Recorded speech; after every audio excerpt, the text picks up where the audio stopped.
الحمد للہ وحدہ والصلاة والسلام علی من لا نبی بعد اما بعد۔ تاریخ امت مسلمہ کی دوسری جلد سے ہم مشاجرات کے حوالے سے گفتگو پڑھ رہے تھے۔ حضرت مولانا اسماعیل ریحان صاحب حفظہ اللہ تعالی، اللہ ان کی عمر میں، تقوی میں، علوم و فنون میں اور فیوز میں برکت عطا فرمائے۔ تو ان کی یہ معرکۃ الاعلیٰ کتاب ہے، تو اس کے اس حصے میں ہم پہنچے تھے جہاں حضرت عثمان غنی رضی اللہ تعالیٰ عنہ کو بالآخر بلوائیوں نے گھر میں گھس کے بہت بے دردی کے ساتھ شہید کیا۔ اس سانحے پر اکابر کے تاثرات، اکابر اکبر کی جمع ہے، مطلب بڑوں کی۔ اس پہ کسی نے ایک زمانے میں یہ اعتراض کیا کہ بھئی اکابر کیوں کہتے ہیں آپ، یہ تو اکبر کی جمع ہے، اکبر بڑے کو کہتے ہیں اور آپ اس میں اکابر لگا دیتے ہیں، اللہ بڑے ہیں سب سے، بندوں کے لیے اکابر لگانا یہ تھوڑی سی ناواقفیت کی بنیاد پر ہے عربی زبان سے۔ قرآن میں اللہ سبحانہ و تعالی نے مجرموں کے بڑوں کو کہا ہے کہ اکابر مجرمیہا، ان کے مجرموں کے بڑے، اللہ سبحانہ و تعالی نے ان کو اکابر کہا ہے قرآن میں۔ تو اسی طرح ناموں میں اکبر اصغر ہونا بہت کامن سی بات ہے، تو اس کا یہ مطلب نہیں ہے کہ وہ آپ نے اس کی جمع بنا دی۔ اکابرین تو بس لوگوں کو چونکہ آج کل ایک مزاج بن گیا ہے کہ ایک طرف عقیدت میں بہت آگے بڑھ جاتے ہیں اور وہ بھی درست نہیں ہے، دنیا جہاں کے ان کو القابات دیتے رہتے ہیں، اور دوسری طرف اس کے بالکل برعکس ہے کہ کوئی ادب لحاظ کچھ بھی نہیں، کچھ بھی کہو تو برا لگتا ہے، بالکل ڈرائی ہو گئے۔ تو ان دونوں کے درمیان ترتیب ہوتی ہے اور ایسی رہنا چاہیے۔ فرمایا کہ حضرت عثمان غنی رضی اللہ تعالیٰ عنہ صحیح قول کے مطابق 82 سال کی عمر میں ایسی مظلومانہ حالت میں دنیا سے رخصت ہوئے کہ ہر مسلمان کا دل صدمے سے پارا پارا ہوا جاتا تھا۔ حضرت علی رضی اللہ تعالیٰ عنہ نے فرمایا کہ اے اللہ، میں تیرے سامنے عثمان کے خون سے اپنی براعت ظاہر کرتا ہوں، یعنی میں اس سے بری ہوں، میں نے نہ انہیں قتل کیا نہ کسی کو اس پر آمادہ کیا ہے۔ یہ بھی فرمایا کہ جس دن عثمان رضی اللہ تعالیٰ عنہ شہید ہوئے اس دن میری عقل معوف ہو گئی، میں اپنے آپ کو اجنبی محسوس کرنے لگا۔ حضرت زبیر رضی اللہ تعالیٰ عنہ کو پتہ چلا تو انا للہ و انا الیہ راجعون پڑھا اور فرمایا کہ اللہ حضرت عثمان رضی اللہ تعالیٰ عنہ پر رحمت نازل کرے اور ان کے خون کا بدلہ لے۔ بالکل یہی تاثرات حضرت طلحہ رضی اللہ تعالیٰ عنہ نے ظاہر فرمایا۔ حضرت سعد بن ابی وقاص رضی اللہ تعالیٰ عنہ نے فرمایا کہ الہی ان لوگوں کو ندامت میں مبتلا کرو پھر اپنی پکڑ میں لے لے۔ حضرت سمرۃ بن جندب ایک اور صحابی رضی اللہ تعالیٰ عنہ نے اس حادثے پر فرمایا کہ اسلام ایک مضبوط قلعے میں محفوظ تھا، مگر ان لوگوں نے حضرت عثمان رضی اللہ تعالیٰ عنہ کو شہید کر کے اس قلعے میں شگاف ڈال دیا ہے جو قیامت تک بند نہ ہوگا۔ بدری صحابی حضرت ابو حمید ساعدی رضی اللہ تعالیٰ عنہ نے فرمایا کہ اللہ کی قسم اب میں مرتے دم تک نہیں ہنس سکوں گا یا ہنسوں گا۔ سعید بن زید بن عمرو بن نفیل رضی اللہ تعالیٰ عنہ فرماتے ہیں حضرت عمر فاروق رضی اللہ تعالیٰ عنہ کے کزن بھی ہیں اور ان کے بہنوئی بھی ہیں، اور یہ ہے جن کی یہ عشرہ مبشرہ میں سے ہے۔ فرماتے ہیں حضرت سعید بن زید کہ اگر بہت پہاڑ کسی سانحے پر ریزہ ریزہ ہو سکتا تو حضرت عثمان کی شہادت پر ہو جانا چاہیے تھا۔ حضرت ابو ہریرہ رضی اللہ تعالیٰ عنہ کے سامنے جب بھی حضرت عثمان رضی اللہ تعالیٰ عنہ کی شہادت کا ذکر آتا تو بے ساختہ کہہ اٹھتے ہائے ہائے، اور پھر زار و قطار رونے لگتے۔ ام المؤمنین حضرت عائشہ صدیقہ رضی اللہ تعالیٰ عنہا سے اس حادثے کے بارے میں پوچھا گیا تو فرمایا کہ جس نے عثمان رضی اللہ تعالیٰ عنہ کے بارے میں بدگوئی کی اس پر بھی اللہ کی لعنت ہے۔ یعنی قتل کرنا تھا تو بہت بڑی بات ہے، خالی ان کے بارے میں برا کہنا۔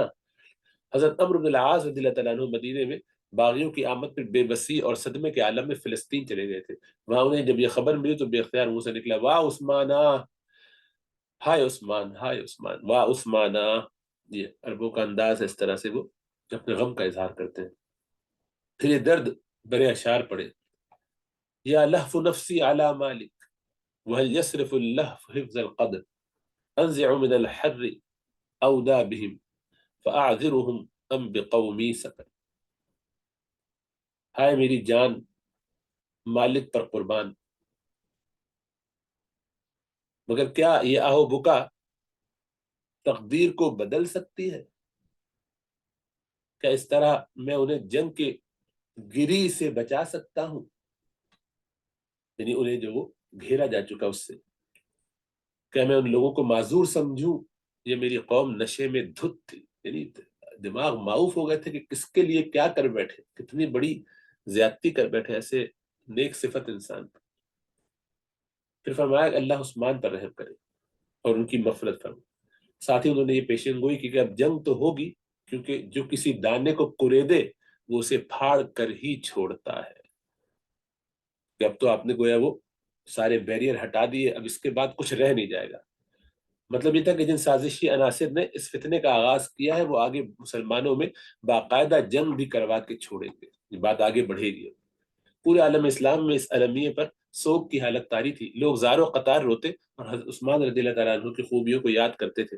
ایک صحابی کلیب جرمی جو بصرہ رضی اللہ تعالیٰ عنہ جو بصرہ میں رہتے تھے، فرماتے تھے کہ میں نے حضرت عثمان رضی اللہ تعالیٰ عنہ کے قتل کی خبر پہ بزرگوں کو جس قدر روتے دیکھا اس کی کوئی اور مثال کبھی نہیں دیکھی۔ لوگ اتنا رو رہے تھے کہ داڑیاں بھی آنسوں سے تر ہو گئی تھی۔ قیصر کا اچانک حملہ اور اللہ کی غیبی مدد۔ قیصر جو رومیوں کے سردار کو کہا جاتا ہے، ان کے بادشاہوں کو، یہ ٹائٹلز ہوتے ہیں۔ اسی طرح فرعون جو ہے مصریوں کے فرعونہ، جیسے کسرا ایران کے، نماردہ نمرود کی جگہ یہ عراق کے، تو اس طرح ہر جگہ کے مختلف ہوتے ہیں۔ اس دوران جبکہ مسلمان مرکز خلافت میں ایک شدید بحران سے دوچار تھے، قیصر روم کانسٹنٹن بذات خود عالم اسلام کی سرحدوں پر آدھم کا 1000 بحری جہازوں کے ساتھ وہ فلسطین کے ساحل پر اترنے کو تھا کہ اللہ تعالیٰ کی غیبی مدد سمندری طوفان اور تیز ہواؤں کی شکل میں نازل ہوئی، جس نے دشمن کی فوج کو تتر بتر کر دیا۔ قیصر جان بچا کر بمشکل سسلی پہنچا، جہاں خود اس کے درباریوں نے اسے فوج کی تباہی کا ذمہ دار گردانتے ہوئے حمام میں قتل کر ڈالا۔ اگر رومی اس آسمانی آفت کا شکار نہ ہوتے تو شدید خطرہ تھا کہ انتشار کی اس حالت میں کفر کی الغار سے عالم اسلام پر قیامت ٹوٹ پڑتی۔ قیصر کا ان حالات میں اتنی زبردست فوج کے ساتھ خود عالم اسلام پر حملہ کوئی معمولی واقعہ نہیں تھا۔ یہ الگ بات کہ مورخین نے اسے زیادہ اہمیت نہیں دی، مگر حقیقت یہ کہ یہ حملہ کئی سوالات پیدا کرتا ہے۔ مثلا کیا قیصر کو پتہ تھا کہ مسلمان کسی سیاسی بحران سے گزر رہے ہیں، یا کس سیاسی بحران سے گزر رہے ہیں؟ مدینے میں بد امنی کی زیادہ سے زیادہ مدت 40 دن تھی، یہ سارا معاملہ 40 دن میں ہو گیا۔ اتنے سے وقت میں قیصر کو اطلاع بھی پہنچ گئی، اس زمانے میں تو ظاہر بات ہے نظام اتنا تیز نہیں تھا، اور وہ فوج تیار کر کے 2-3 ماہ کی مسافت بھی طے کرایا، یعنی 3 ماہ کی مسافت، 2-3 ماہ کے سفر کو وہ طے کر چکا ہے، اور یہ 40 دن میں واقعہ مکمل ہو چکا تھا۔ یہ کیسے ممکن ہے؟ اگر اسے پہلے سے اندازہ یا علم تھا کہ مسلمانوں میں ایک سیاسی بحران پیدا ہونے والا ہے، تو کیا اس سے یہ امکان نہیں نکلتا کہ عالم اسلام کے سیاسی بحران کے پیچھے خود قیصر کا بھی ہاتھ ہو، یعنی وہ در پردہ سازشی عناصر سے تعاون کر رہا ہو؟ یہ بات بھی قابل غور ہے کہ اتنی بڑی تحریک بہت بڑی مالی امداد کے بغیر نہیں چل سکتی تھی۔ حضرت عثمان رضی اللہ تعالیٰ عنہ کے دور میں یہ بات معلوم نہیں کی جا سکی کہ باغیوں کی مالی اخراجات کہاں سے پورے ہوتے تھے، مگر حضرت علی رضی اللہ تعالیٰ عنہ نے دور خلافت میں حضرت عمرو بن العاص رضی اللہ تعالیٰ عنہما سے مصر میں ایک خفیہ کارروائی کے دوران ایک نصرانی جاسوس کو گرفتار کیا، جس سے 1,30,00,000 دینار، آج کل کے تقریباً 2,60,00,000 روپے برآمد ہوئے۔ ان کے دور خلافت میں حضرت علی کے زمانے میں حضرت عمرو بن العاص نے، جو مصر کے فاتح مصر بھی ہیں اور وہاں کے گورنر بھی تھے، ان کو یہ اتنا مال ایک نصرانی جاسوس کے ہاتھوں ملا۔ یہ رقم اسے قیصر روم نے فراہم کی تھی۔ اس سے اندازہ لگایا جا سکتا ہے کہ شورش پسندوں کو بیرونی قوت رقم مہیا کر رہی تھی، اور وہ بھی بے پناہ، تاکہ کم عقل لوگوں کے دین اور ایمان کو خریدا جا سکے۔ قیصر کے اس حملے میں ایک خاص بات یہ ہے کہ وہ خود فوج کے ساتھ تھا۔ عام مہمات میں بادشاہ خود قیادت نہیں کرتے، وہ کسی غیر معمولی فتح یا فیصلہ کن جنگ کے لیے ہی نکلتا ہے۔ اس کا صاف مطلب یہ ہے کہ قیصر کو اس وقت کی کسی بڑی فتح کی پوری توقع تھی۔ اس قدر پر امید ہونے کی وجہ اس کے سوا اور کیا ہو سکتی تھی کہ مسلمان اس وقت اندرونی شورش کا شکار ہیں، اور حضرت عثمان رضی اللہ تعالیٰ عنہ کی طرف سے اس بحران کی خبروں کو دبانے کی کوشش کے باوجود قیصر کو اس کی ساری تفصیلات کا علم تھا، جس کی وجہ یہی ہو سکتی ہے کہ وہ خود سازش کے اصل بانیوں کے ساتھ رابطے میں تھا۔ ان امکانات پر غور کریں تو صاف دکھائی دے گا کہ اندرونی اور بیرونی دشمنوں نے ایک ہی وقت میں 2 طرفہ وار کرنے کا فیصلہ کیا تھا۔ سازشی عناصر اندر سے اٹھ کھڑے ہوئے، اور قیصر اس دوران سرحدوں پر فوج لے آیا۔ اسلام کا محافظ اللہ ہے، اس نے اپنی غیبی قدرت کا اظہار کر کے دکھا دیا کہ وہ اپنے دین کی حفاظت کے لیے کسی کا محتاج نہیں۔ اس کا حکم ہوا تو قیصر کا لاؤ لشکر سمندری طوفان کی نظر ہو گیا، اور چراغ اسلام کو مکمل طور پر بجھانے کی آرزو ابلیس اور اس کے کارندوں کے دل کی پھانس بن کر رہ گئی۔ قاتل کون تھا حضرت عثمان رضی اللہ تعالیٰ عنہ کا؟ یہ بات تو ظاہر ہے کہ حضرت عثمان رضی اللہ تعالیٰ عنہ کو شہید کرنے والے عام باغی نہیں تھے، بلکہ وہ لوگ تھے جن کے دل پتھر سے زیادہ سخت تھے۔ یہ بات بھی ثابت ہے کہ قتل کے لیے حملہ کرنے والے کئی افراد جنہوں نے مختلف ہتھیاروں سے آپ رضی اللہ تعالیٰ عنہ کو مارا، مگر عجیب بات یہ ہے کہ آپ پر جان لیوا وار کرنے والے زیادہ تر افراد کے احوال و کوائف، قبیلہ، سکونت یعنی کہاں رہتے تھے وغیرہ کی کوئی تفصیل نہیں مل پائی۔ مورخین اور روات راوی کی جمع ہے، یعنی روایت کرنے والے، اس بارے میں خاموش ہے، یعنی نہ سندوں کے ساتھ ہے، نہ تاریخ میں مسلمانوں کی حدیثوں میں کہیں بھی نہیں، کسی کتاب میں موجود۔ دراصل اس بارے میں روایت اتنی مختلف ہے کہ حد نہیں، یعنی ہر ایک نے اپنے حساب سے کوئی بات کی۔ ایسا معلوم ہوتا ہے کہ قتل کے فوراً بعد سبائی گروہ نے جان بوجھ کر فرضی واقعات اور غیر معروف ناموں کی روایتیں بکثرت پھیلا دی تاکہ حقیقت بالکل چھپ جائے۔ اس بارے میں واقدی کی روایت سب سے زیادہ مشہور ہے، جو سند اور متن دونوں لحاظ سے بہت کمزور ہے۔ اس میں 3 افراد کے نام لیے گئے ہیں: کنانہ بن بشر تجیبی، سودان بن حمران، اور عمر ابن الحمق اور عمر ابن الحمق۔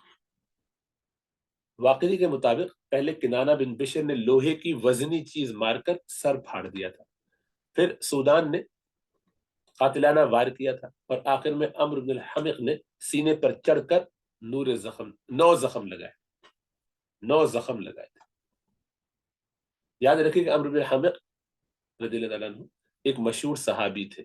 واقعی کی اس کمزور روایت اور ابو مخنف کذاب کی ایک روایت کے سوا عمر بن الحمق کا حضرت عثمان رضی اللہ تعالیٰ عنہ کے قتل میں شریک ہونا کہیں مذکور نہیں۔ ان 2 جھوٹی راویوں کی جھوٹی گھڑی ہوئی روایتوں میں ہے ان کا نام۔ ایسی فاسد روایات سے حضرت عثمان رضی اللہ تعالیٰ عنہ کے قتل میں کسی صحابی کی شرکت ہرگز ثابت نہیں ہو سکتی، پس حضرت عمر بن الحمق کو قاتلوں میں شمار کرنا سراسر تہمت ہے۔ قاتلانہ حملے کی قیادت کس نے کی تھی؟ حضرت عثمان رضی اللہ تعالیٰ عنہ کے قاتلوں میں ایک انتہائی پراسرار شخص کا ذکر آتا ہے جسے الموت الاسود کہا جاتا ہے، بلیک ڈیتھ۔ غالباً یہ اس کا خفیہ نام تھا جو اسے اس کی بے رحمی اور سخت دلی کی بنا پر دیا گیا ہوگا، مگر وہ حقیقت میں کون تھا اس کی حتمی تحقیق تو ممکن نہیں ہے، مگر ہم کچھ اندازہ لگا سکتے ہیں۔ اتنی بات طے ہے کہ وہ مصر سے آیا ہوا ایک سیاہ فام آدمی تھا جس نے قاتلانہ حملے کی قیادت کی تھی اور شہادت کے بعد دونوں ہاتھ بلند کر کے کارروائی کی تکمیل کا اعلان کیا تھا۔ اور یہ حوالے نیچے لکھے میں طبقات ابن سعد کا ہے۔ اس کے 2 لقب تھے، الموت الاسود یعنی سیاہ موت، اور جبلہ یعنی کالا آدمی۔ اس کا نسبی تعلق بنو سدوس سے تھا۔ اب غور کریں تو یہ حیرت انگیز بات سامنے آتی ہے کہ تمام علامات سازش کے مرکزی کردار منافقین کے سردار عبداللہ بن سبا پر منطبق ہوتی دکھائی دیتی۔ وہ رنگت کے لحاظ سے سیاہ فام تھا، اس زمانے میں مصر میں تھا، اس کی کنیت ابو السودا کالی عورت کا بیٹا تھا۔ یہ لفظ قاتل کے لقب الموت الاسود سے ملتا جلتا ہے۔ قاتل کا ایک لقب جبلہ تھا، یہ نام یمن کے یہودی رکھا کرتے تھے، اور عبداللہ بن سبا بھی یمن کا یہودی تھا۔ پھر اس حقیقت کو بھی ساتھ ملائیں کہ بنی سدوس یمنی قبیلے کہلان بن سبا کی اولاد تھے، اور عبداللہ بن سبا بھی یمنی تھا۔ اس سے بھی ابن سبا کی طرف سراغ جاتا نظر آتا ہے سدوس سے تعلق ہونے کی وجہ سے۔ سب جانتے ہیں کہ حضرت عثمان رضی اللہ تعالیٰ عنہ کے خلاف سب سے زیادہ اشتعال پھیلانے والا اور ان سے شدید ترین بغض رکھنے والا عبداللہ بن سبا تھا۔ ایک غیر ملکی ایجنٹ ہی ایسا سنگدل اور بے رحم ہو سکتا ہے کہ اس بے دردی کے ساتھ ایک 82 سالہ بزرگ انسان کو قتل کر ڈالے۔ قتل کے لیے بھی بھیجے جانے والے دوسرے لوگ اندر آ کر شرمسار ہو رہے تھے اور چپ چاپ واپس جا رہے تھے۔ ابن سبا پورے ہنگامے کے دوران پس منظر میں رہا، مگر ظاہر ہے کہ وہ ہاتھ پر ہاتھ دھرے نہیں بیٹھا تھا، بلکہ وہ اپنا کھیل خفیہ انداز میں دوسروں کو آگے رکھ کر کھیلتا رہا۔ ممکن ہے کہ اس نے حضرت عثمان رضی اللہ تعالیٰ عنہ کو شروع میں دوسروں کے ہاتھوں قتل کرانے کی کوشش کی ہو، مگر جب دیکھا کہ اس فرشتہ سیرت اور نورانی صورت بزرگ پر کسی کا ہاتھ نہیں اٹھتا، تو کیا بعید ہے کہ وہی اپنے چند بدبخت ترین ساتھیوں کو لے کر اندر گھس گیا ہو اور قاتلانہ کارروائی خود انجام دی ہو۔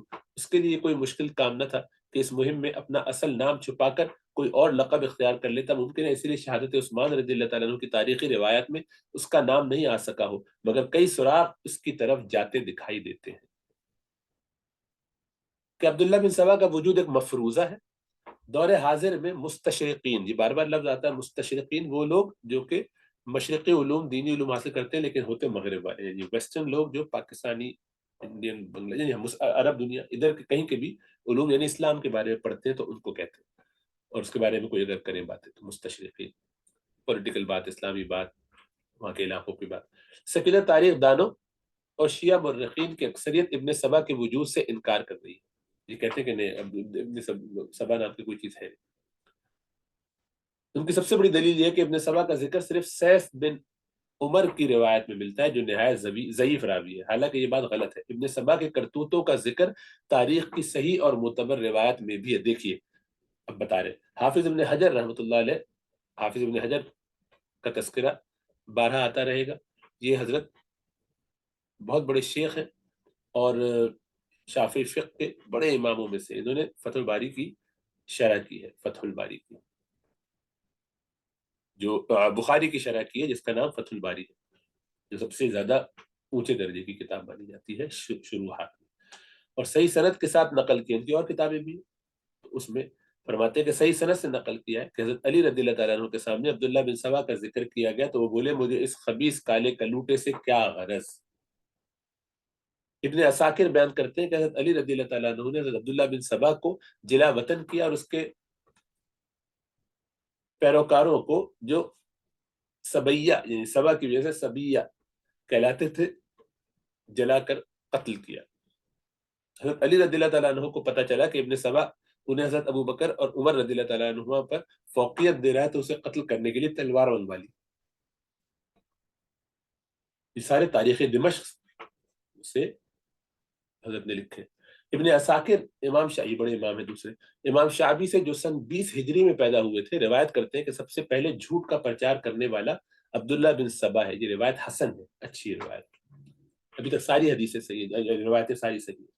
شیعہ علماء کا ابن سبا کے وجود سے انکار کرنا فضول ہے کیونکہ خود صدیوں پہلے ان کے اکابر اس کا اقرار کر چکے ہیں. اہل تشیع کے امام علامہ سعد بن عبداللہ قومی، یہ قوم ایران کا دوسرا بڑا شہر، تو یہ سعد بن عبداللہ قومی متوفا 229. میم کا مطلب ہوتا ہے متوفا. متوفا کا مطلب جس کو وفات دی گئی ہو. تو توفا یا توفا کا اصل معنی ہوتا ہے پورا پورا وصول کر لینا. تو وعدہ وفا کرتے پورا پورا کر لیتے ہیں. ایفائے عہد بھی اسی سے بنا ہے. تو اسی کو جب آپ تفاعل میں لے جاتے ہیں توفا یا توفا بن جاتا ہے تو اس سے تو پوری طرح وصول کرنے والے اللہ ہے. تو ان کے لیے لفظ آئے گا متوفی. تو لوگ کبھی کبھی متوفی کہتے ہیں تو غلط ہے. متوفی کا مطلب جو وفات دینے والا ہو، تو وہ اللہ سبحانہ و تعالیٰ. اور متوفا جس کو وفات دی جائے تو متوفا. متوفی مت پڑے گا خدا را، تو ایسے بھی لوگ اللہ معاف فرمائے. تو وہ یہ بھی نہیں لکھتے، خالی میم لکھ دیتے ہیں. چلو بھائی غلط نہ پڑھو. 229 ہجری لکھتے ہیں کہ عبداللہ بن سبا پہلا شخص ہے جس نے حضرت علی رضی اللہ تعالیٰ عنہ کی امامت اور دنیا میں ان کی واپسی کا عقیدہ پیش کیا. رجال پر شیعوں کی مشہور ترین کتاب رجال کشی میں جو 4 صدی ہجری میں محمد بن عمر الکشی نے لکھی، ان کی بڑی مشہور کتاب ہے محمد بن عمر الکشی. یہ کشی جگہ کی وجہ سے ان کی نسبت ہے، رجال کشی کہلاتی ہے. رجال کا مطلب ہوتا ہے کہ علم رجال یعنی لوگوں کے احوال اس میں بیان کیے جاتے ہیں. درج ذیل روایت منقول ہے. عبداللہ بن سبا یہودی تھا، اس نے اسلام قبول کیا. حضرت علی رضی اللہ تعالیٰ عنہ سے اظہار محبت کیا. جب وہ یہودی تھا تو یوشع بن نون کو حضرت موسیٰ کا وصی کہتا تھا. اس وقت یہ کہا کرتا تھا. اسلام لایا تو یہی عقیدہ حضور کی وفات صلی اللہ علیہ وسلم کے بعد حضرت علی کے لیے پیش کیا گیا. حضرت علی حضرت محمد مصطفیٰ صلی اللہ علیہ وسلم کے وصی ہے. وہ پہلا شخص ہے جس نے حضرت علی رضی اللہ تعالیٰ عنہ کی امامت کے لازم ہونے کا پرچار کیا. ان کے دشمنوں سے بیزاری ظاہر کی، ان کے مخالفین کے پردے کھولے اور ان کو کافر قرار دیا. 3 صدی ہجری کے عالم شیعہ عالم نوبختی کا بیان ہے عبداللہ بن سبا ان لوگوں میں سے تھا جنہوں نے حضرت ابو بکر، حضرت عمر، حضرت عثمان رضی اللہ تعالیٰ علیہ مجمعین اور دیگر صحابہ رضوان اللہ تعالیٰ علیہ مجمعین کی کردار کشی کی.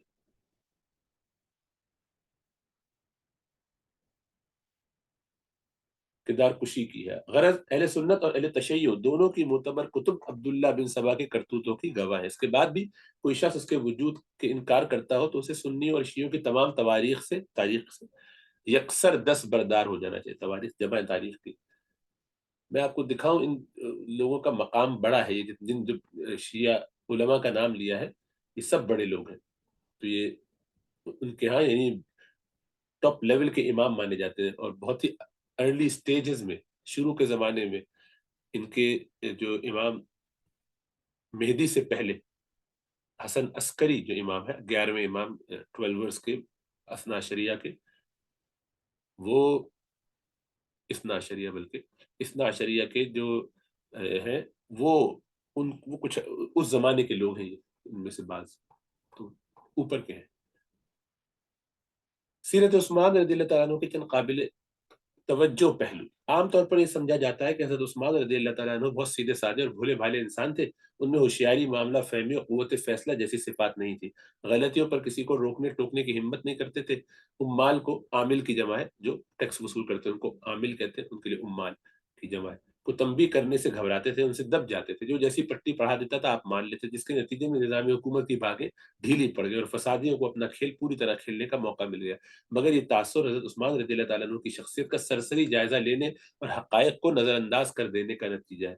اگر خلیفہ سوم رضی اللہ تعالیٰ عنہ کے کردار کا عمیق مطالعہ کیا جائے، گہرا مطالعہ کیا جائے تو ثابت ہوگا کہ آپ کی نرمی اور عفو درگزر، معاف کر دینا، کہ معاملات اپنی ذات کی حد تک تھے۔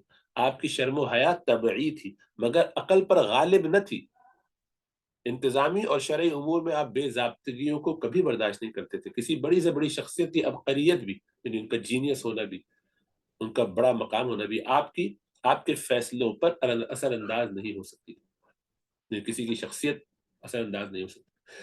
جب کوئی مسئلہ یا معاملہ آپ کے نزدیک مذہبی یا قومی اور ملی لحاظ سے ضروری ہوتا تو آپ اس بارے میں کسی کی ناراضگی کی پرواہ نہ کرتے، بلکہ بعض اوقات تو بات بہت معمولی محسوس ہوتی تھی، مگر آپ اس کے عواقب، یعنی اس کے انجام، عاقب کی جمع ہے، عاقبت اسی سے ہے، انجام کار، تو عواقب کا صحیح اندازہ لگا کر فوری حکم جاری فرما دیتے تھے۔ آپ کی پالیسی نرم خوئی کی تھی، مگر یہ نرمی ریشمی ڈوری کی طرح مضبوط تھی۔ گورنروں کی معزولی کے اٹل فیصلے، اب اس کی کچھ مثالیں دے رہے ہیں۔ جب آپ رضی اللہ تعالیٰ عنہ حضرت سعد بن ابی وقاص رضی اللہ تعالیٰ عنہ، عظیم المرتبہ صحابی کا کوفہ کی حکومت پر برقرار رہنا بعض وجوہ سے خلاف احتیاط محسوس ہوا، تو یہ اصل میں ہونا چاہیے تھا جب آپ کو، یہ غلطی ہے یہاں پر، جب آپ رضی اللہ تعالیٰ عنہ کو حضرت سعد بن ابی وقاص جیسے عظیم المرتبت، اونچے مرتبے والے صحابی کا کوفہ کی حکومت پر برقرار رہنا بعض وجوہات، یعنی وجوہ جمع ہے وجہ کی، بعض وجوہ سے خلاف احتیاط کے خلاف معلوم ہوا، حالانکہ اشرا مبشرہ میں سے ہے، محسوس ہوا، تو آپ نے فوراً انہیں معزول کر دیا، اتنے بڑے آدمی کو۔ آپ نے فیصلے میں ان کی ذاتی وجاہت اور عظمت کا لحاظ نہیں کیا، بلکہ قومی اور ملکی مفاد کو ترجیح دی۔ حضرت ابو موسیٰ اشعری رضی اللہ تعالیٰ عنہ کو بصرہ، عمرو بن العاص کو مصر کی حکومتوں سے معزول کرتے ہوئے آپ ان حضرات کی بزرگی اور مرتبے سے مرعوب نہیں ہوئے۔ مسلمانوں کی بہتری کو مد نظر رکھتے ہوئے تبدیلیاں کسی شش و پنج کے بغیر کر دی، اس کا مطلب ہے کہ مضبوط آدمی تھے، اور ظاہر بات ہے خلفائے راشدین المہدیین اللہ کے رسول صلی اللہ علیہ وسلم کے بہت ہی زیادہ خصوصی لوگ ہیں جن کی ٹریننگ ہوئی ہے چاروں کی، اور آگے اشرا مبشرہ میں بھی پھر وہ شامل ہیں۔ شر پسندوں اور فسادیوں کو سزائیں دینے میں آپ رضی اللہ تعالیٰ عنہ ماتحت حکام کو احتیاط اور درگزر کی تاکید ضرور کرتے تھے، تاکہ کسی غلط فہمی کے باعث کجروی اختیار کرنے والے لوگوں پر زیادہ سختی اور زیادہ سخت سزا جاری نہ ہو جائے یا بے گناہ افراد لپیٹ میں نہ آ جائیں۔ مگر جب کسی کا شر و فساد ثابت ہو جاتا تو آپ اسلامی آئین اور شرع کے مطابق تعزیرات اور سزائیں جاری کرنے میں تاخیر نہیں کرتے تھے، چنانچہ آپ کے حکم سے ضابیہ شاعر کو شرفا کی حج، یعنی اس کا مذاق اڑانے پر، برا بھلا تنزیہ اور مزاحیہ، جو کسی کو تحقیر کرنا اشعار کے ذریعے، تو اس شاعر کو، صحابی جس کا نام ہے ضابی، حج کے جرم میں جیل میں ڈالا گیا۔ کوفہ کے کئی شرپسندوں کو شہر بدر کیا گیا، تو سختی سے نوٹس لیا۔ مسجد حرام کی توسیع میں رکاوٹ ڈالنے والوں کو سزا۔ حضور اقدس صلی اللہ علیہ وسلم کے زمانے میں مسجد حرام کی کوئی چار دیواری نہیں تھی، چاروں طرف مکانات تھے جن کی عقبی دیواریں، یعنی پیچھے کی دیواریں، کوئی آگے سے سب کے گھر بنے ہوئے ہیں چاروں طرف، اور ان کی جو بیک سائڈ ہے اس کی وہ دیواریں، اسی نے مسجد کو گھیرا ہوا تھا۔ مسجد میں داخل ہونے کے لیے دروازے تھے جو گلیوں میں کھلتے تھے۔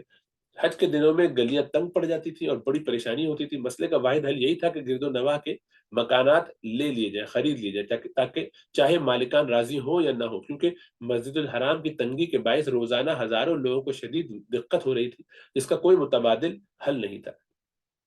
جبکہ مقامی لوگ کہیں اور بھی رہ سکتے تھے۔ چنانچہ حضرت عمر رضی اللہ تعالیٰ عنہ نے مسجد الحرام کی توسیع شروع کی۔ جن لوگوں کے مکانات توسیع منصوبے کی زد میں تھے انہیں معاوضہ پیش کیا گیا، مگر بعض نے مکان فروخت کرنے ہی سے انکار کر دیا۔ چونکہ یہ قومی اور اجتماعی منصوبہ تھا، اس لیے انکار کی پرواہ کیے بغیر ان کے مکانات ڈھا کر معاوضہ پیش کر دیا گیا، مگر انہوں نے ناراضی کی وجہ سے رقم لینے سے انکار کر دیا۔ حضرت عمر رضی اللہ تعالیٰ عنہ نے یہ رقم خزانۃ الکعبہ میں جمع کرا دیا، یعنی خزانہ ٹریجر، یعنی کعبہ کا ان کا بنا ہوا تھا، اس میں جمع کرا دی۔ تو خزانہ عربی کے حساب سے لفظ ہے، ان کو ہم خزانہ بول دیتے ہیں۔ تو خزانۃ الکعبہ میں جمع کر دی، جو کعبے کے مصارف کی ایک خاص مد ہے، اس میں صرف کعبے کے انتظامات وہ خرچ کی، اس میں خرچ کیا جاتا ہے۔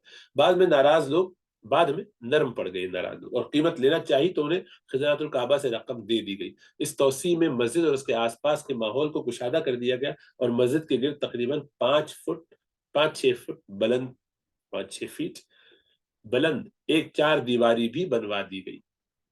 حضرت عثمان رضی اللہ تعالیٰ عنہ کے دور میں زائرین کی کثرت کی وجہ سے یہ توسیع بھی تنگ پڑ گئی، تو سن 26 ہجری میں حضرت عثمان رضی اللہ تعالیٰ عنہ نے ارد گرد کے مزید مکانات خرید کر مسجد کی توسیع کا حکم دیا۔ اس بار بھی کچھ لوگوں نے مکانات کی قیمت لے لی، اور کچھ لوگوں نے کسی بھی قیمت پر مکان دینے سے انکار کر دیا، چنانچہ ان کے مکانات جبراً مسجد الحرام میں شامل کر دیے گئے۔ ان ناراض لوگوں نے اس پر احتجاج کیا تو حضرت عثمان رضی اللہ تعالیٰ عنہ نے فرمایا، تمہیں میری نرمی نے احتجاج کرنے پر ابھارا ہے؟ یہی کام حضرت عمر رضی اللہ تعالیٰ عنہ نے کیا تھا، مگر اس وقت کسی ایک نے بھی شور نہیں مچایا تھا، کیونکہ توسیع کی ضرورت آئندہ بھی پڑ سکتی تھی، اور ہر موقع پر کچھ لوگوں کے غل غپاڑہ کرنے کا امکان تھا۔ اس لیے آپ نے ایسے قومی منصوبوں میں رکاوٹ کی روش توڑنے کے لیے احتجاج کرنے والوں کو سزا دینا مناسب سمجھا اور انہیں جیل بھیج دیا۔ بعد میں بعض شرفائے مکہ کی سفارش پر انہیں چھوڑ دیا۔ اہل مدینہ کو تنبیہ۔ مدینہ منورہ میں کچھ شہریوں کی حدود سے تجاوز کرنے کی اطلاع ملی تو مجمع عام میں خطاب کرتے ہوئے فرمایا کہ مدینہ والوں، تم اسلام کی اساس ہو، تم بگڑے تو سب بگڑ جائیں گے، تم سدھرے رہے تو سب سدھر جائیں گے، اللہ سے ڈرو، اللہ سے ڈرو، مجھے اب تم میں سے کسی کی گڑبڑ کی اطلاع ملی تو اسے شہر بدر کر دوں گا۔ تو لوگوں کا خیال ہے کہ وہ بڑے نرم، دیکھیں کتنے سارے واقعات آ گئے جس سے پتہ چلتا ہے کہ مضبوط آدمی تھے، بہت ہی زبردست انتظامی صلاحیتیں رکھتے تھے، جبھی تو خلیفہ راشد تھے۔ چنانچہ اس کے بعد جو شہری ناشائستہ امور کے مرتکب ہوتے، آپ انہیں شہر بدر کر دیتے۔ قوت کلام، جہاں تک قوت کلام اور منطق و بیان کا تعلق، اس کا اندازہ آپ رضی اللہ تعالیٰ عنہ کے ان ملفوظات، مباحثوں اور خطبات سے لگایا جا سکتا ہے جو تاریخ کے اوراق پر نقش ہے، جن کا ایک ایک حرف بتا رہا ہے کہ آپ کوئی گمسم درویش نہیں تھے۔ ہاں اتنی بات تھی کہ آپ فضول گوئی سے بچ کر مختصر اور جامع کلام فرماتے تھے۔ اشتر نقی نے مذاکرات کے دوران دباؤ ڈالا کہ آپ حکومت چھوڑ دیں یا مرنے کے لیے تیار ہو جائے، تو آپ نے فرمایا، اللہ کی قسم میری گردن کاٹ دی جائے، یہ مجھے زیادہ پسند ہے بجائے اس کے کہ میں امت محمدیہ کو آپس میں دستوں کے ریبان چھوڑ دوں۔ سادات کی بیعت بھی برداشت نہ کرتے تھے۔ سادات اہل بیت کو کہتے ہیں۔ آپ رضی اللہ تعالیٰ عنہ کو اصحاب رسول صلی اللہ علیہ وسلم خصوصاً سادات کے مقام و مرتبے کا غیر معمولی خیال رہتا تھا، اور اس بارے میں کوئی کوتاہی برداشت نہیں کرتے تھے۔ کسی شخص نے حضور صلی اللہ علیہ وسلم کے چچا حضرت عباس بن عبد المطلب رضی اللہ تعالیٰ عنہ سے بدتمیزی کی تو حضرت عثمان غنی نے اسے سزا دی اور پٹائی کی۔ لوگوں نے سختی کی وجہ پوچھی تو فرمایا کہ رسول اللہ صلی اللہ علیہ وسلم جن کا ادب کرتے تھے، میں ان کے احترام میں کوتاہی کی گنجائش کیسے دے سکتا ہوں؟ حالات سے پوری طرح باخبر رہتے تھے۔ عوام کے حالات سے باخبر رہنے کا اندازہ اس سے لگایا جا سکتا ہے کہ کوفہ میں کعب بن ذی الحبقہ نامی ایک شخص جادو ٹونا اور سفلی عملیات کرتا تھا۔ تب حضرت عثمان رضی اللہ تعالیٰ عنہ کی طرف سے حاکم حضرت ولید بن عقبہ رضی اللہ تعالیٰ عنہ کو مراسلہ موصول ہوا کہ اس شخص کو حراست میں لے کر پوچھ گچھ کرو، جرم ثابت ہو جائے تو سزا دو۔ حضرت عثمان کی طرف سے خط پہنچ گیا فوراً۔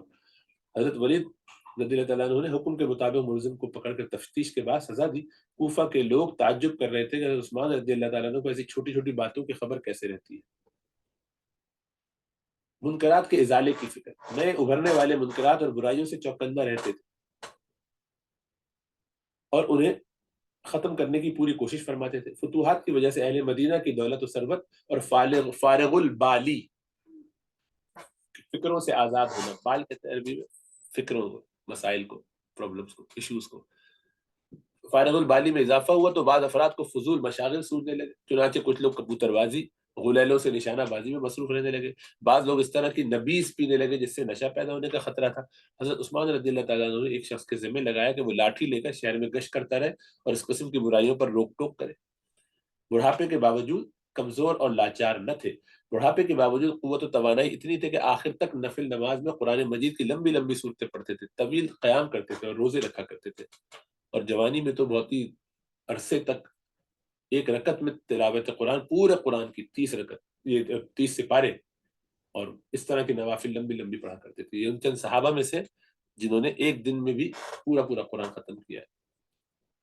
تو حدیث جس میں یہ بات آئی ہے کہ نہیں ہمیں 3 دن سے کم میں کرنا چاہیے، آج اس کا تذکرہ تفصیل سے ہو چکا۔ ہماری جو لفظی قرآن یعنی قرآن کی لفظی ترجمے کی اور تفسیر مختصر تفسیر کی کلاس ہوتی ہے بدھ کو، تو اس میں عشاء کے بعد بہرحال وہ استثناءات اس میں ہیں۔ بلند ہمتی قیاس سے بالا تر تھی، ہر حال میں اطمینان قلبی اور بشاشت سے مالا مال رہتے تھے۔ جب آپ کو مخبروں نے اطلاع دی کہ باغی مدینہ میں گھس کر آپ کو معزول یا قتل کرنے کی کوشش کریں گے، تو آپ بے ساختہ ہنس پڑے، پھر ان شر پسندوں کے لیے ہدایت کی دعا کی۔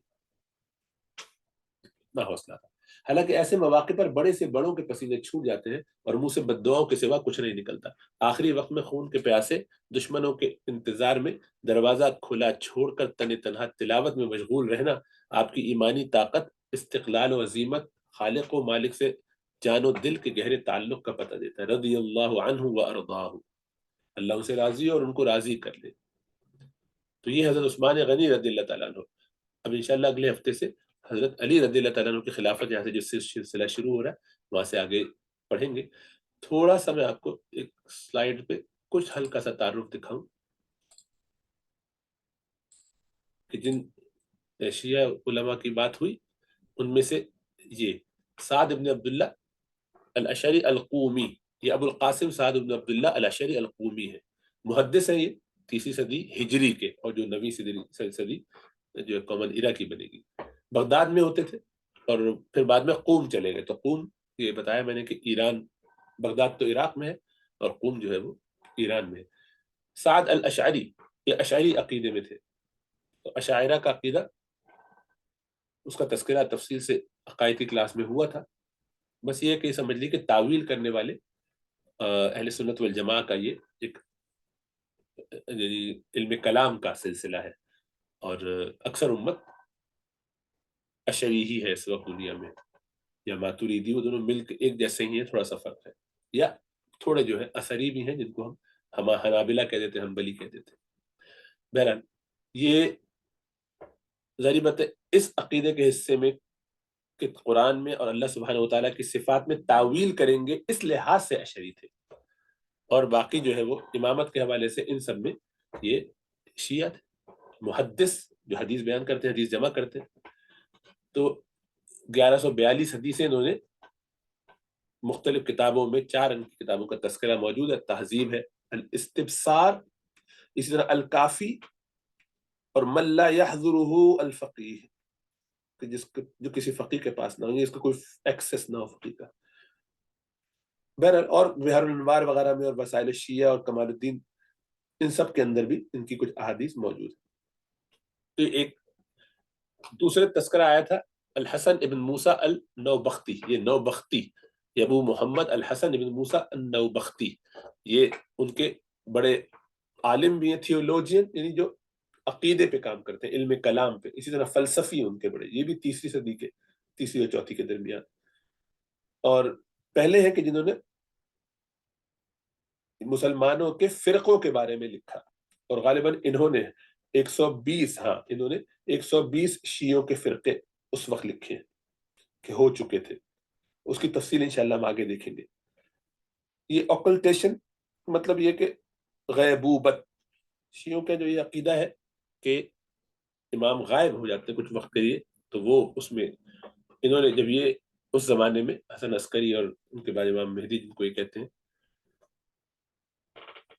انہوں نے کافی زیادہ ان سب پہ کام کیا اور تفصیلات ان کی کچھ بیان کی ہیں، اور انہوں نے کچھ معتزلی لوگوں سے اور امامی لوگوں سے بحث مباحثے بھی کیے ہیں، اور کافی کتابیں انہوں نے لکھی ہیں۔ تو فرق الشیعہ یہ جو کتاب ہے یہ بچ گئی، لکھی تو انہوں نے بہت کتابیں تھیں، لیکن ظاہری بات ہے بہت ساری چیزیں ضائع ہوئی ہیں مسلمانوں کی، بالخصوص تاتاریوں کے حملے کے بعد۔ تو یہ فرق الشیعہ جو ہے ان کا، یہ کتاب بہت ہی جاندار ہے، اس کا کچھ حصہ ہم دیکھیں گے کسی موقع پر، جب تھوڑا علم کلام میں ہم آگے چلے جائیں گے تو کچھ دیکھیں گے تاکہ ان کی کتابوں سے دیکھیں کہ وہ کیا کہتے ہیں. اسی طرح یہ محمد ابن عمر الکاشی یا کشی اور کشی دونوں پڑھتے ہیں, کاشی تو نہیں کشی یا کشی دونوں طرح سے اس کا تلفظ کرتے ہیں.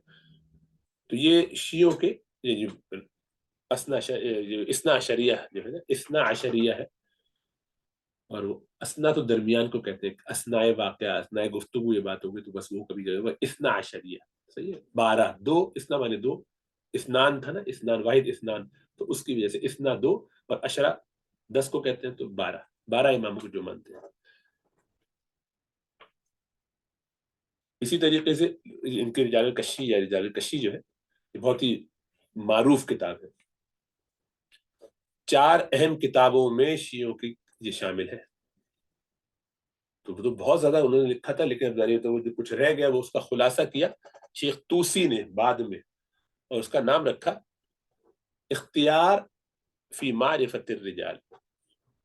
اختیار کا مطلب ہوتا ہے سلیکشن, تو انہوں نے جو لیا معرفت الرجال, وہ جو انہوں نے جو معرفت یا علم الرجال لکھی تو اس میں سے نکال کے سمرائز کیا اس کو.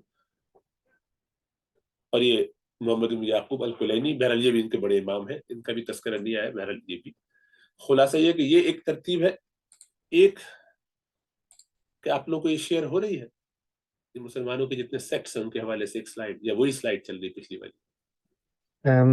محمد ہاں میں دوبارہ لگاتا ہوں, اس کا مطلب وہ میں یہ دیکھ رہا تھا کہ کیا سلائیڈ بدلنے سے سلائیڈ بلتی نہیں بدلتی.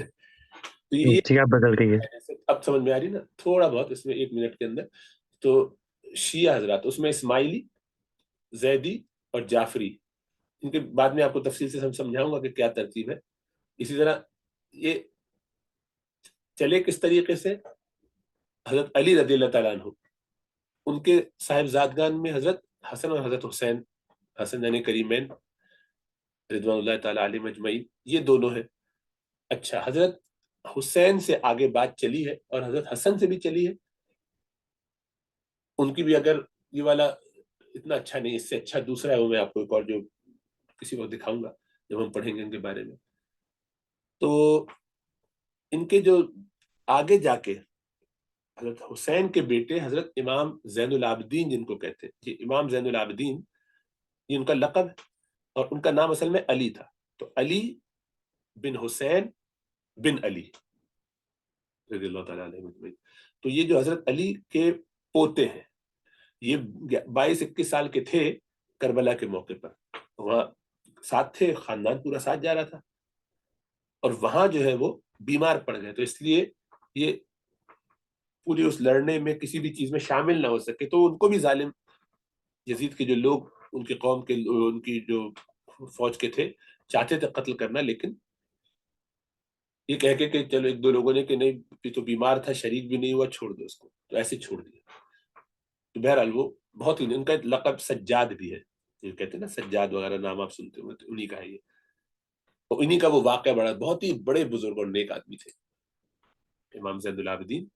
ان کے اشعار, ان کے بارے میں جو باتیں ہیں, ایک وہی واقعہ بڑا معروف ہے ان کا جس میں وہ قرآن کی آیت نے, وہ ایک باندی تھی, اس زمانے میں باندیوں کا درجہ دیکھیے.